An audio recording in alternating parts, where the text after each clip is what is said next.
When the Athenian general Cimon had a son, he gave him a strange name, Lacedaemonius, the Spartan.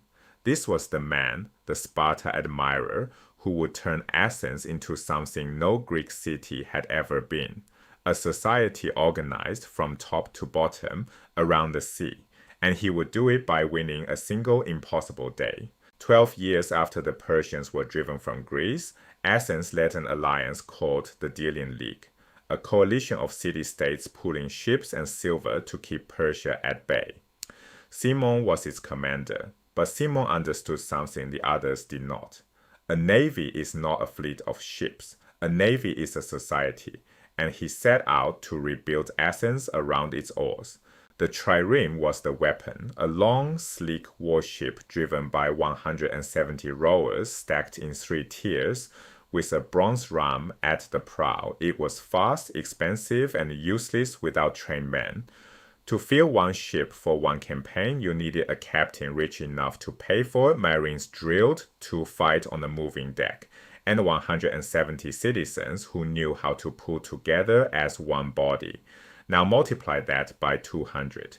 Here is Cimon's revolution. At the top, every wealthy Athenian went on a rotating list. When your name came up, you paid to outfit and command the trireme for a year. No exceptions. In the middle, the hoplites, the property-owning soldiers, served as marines on deck. And at the bottom, the thetes, the poorest citizens, became paid professional rowers. 170 per ship, 200 ships, roughly 34,000 free Athenian men, drawing wages from the city year after year. The navy was not a department of Athens, the navy was Athens. One miss to kill right now. Athenian rowers were not slaves. Rowing a warship was combat. You were exposed, exhausted, and had to coordinate flawlessly under arrow fire. In the Greek world, combatants had to be free citizens. The closest comparison is Sparta, but inverted. Sparta militarized itself by enslaving the Messenians so its elite could train for war. Athens militarized itself by paying its poor citizens to row.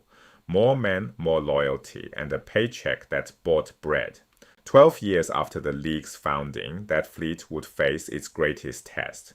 Persia had not given up. The aging Xerxes, yes, the same Xerxes humiliated at Salamis, was preparing a second invasion. 350 to 600 warships were massing on the southern coast of Asia Minor, near the mouth of the Eurymedon River. Phoenician squadrons, Cilician squadrons, a Persian land army camped at the river. Cimon had to hit them before they finished assembling. Cimon rallied 200 ships at Cnidus, on the Anatolian coast, and he made a curious choice.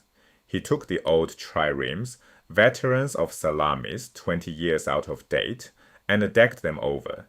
He turned them into hybrid warship landing craft, able to carry hoplites right up onto a beach. He was planning from the start to fight 2 battles in one. Then he sailed east along the southern coast, hunting for the Persian fleet before its 80 missing Phoenician ships could arrive and tip the numbers against him. He found them. The Persians at the river mouth were caught half-ready, still waiting for the Phoenicians. Cimon attacked at once. The Athenian triremes drove straight at the anchored fleet, ramming and boarding. The Persian ships broke and fled, but they had nowhere to go except upriver. They beached themselves and abandoned the ships, running for the safety of the fortified camp. This is where the decked-over veterans paid off. The hybrid transport surged up to the riverbank and disgorged hoplites directly onto the shore. The same fleet that had just destroyed the Persian navy now landed an army on top of the Persian army. By evening, both were gone. 2 victories, 1 day. Unprecedented. Then Cimon did something audacious. The 80 Phoenician ships were still out at sea, sailing toward what they thought was a friendly fleet. Cimon manned the captured Persian triremes with his own crews. He dressed his officers in Persian clothing, pulled from the dead, and he sailed out flying Persian colors. The Phoenicians saw their allies approaching. They lowered their guard. the Athenians close to ramming range, and only then revealed who they were. By the time the Phoenicians understood what was happening, it was already over. 3 fleets destroyed before sundown. Cimon sailed home with more plunder than Athens had ever seen. Persian gold, Persian armor, captured ships, and he did something quietly revolutionary with it. In the Agora, the heart of public Athens, he planted plane trees, in deliberate imitation of the royal pleasure gardens of the Persian kings. Athens was no longer a city that survived Persia. Athens was a city that had taken Persia's symbols for itself. The rest of the spoils went to the assembly, and the assembly poured them into stone. They built the massive south retaining wall of the Acropolis, you can still see it today. And they prepared the summit. They prepared the foundation for what would become the Parthenon. This is what Cimon built, not just a victory, but a system. A city where the richest paid to command, the poorest were paid to rule, and the spoils of empire built the most famous skyline in the ancient world.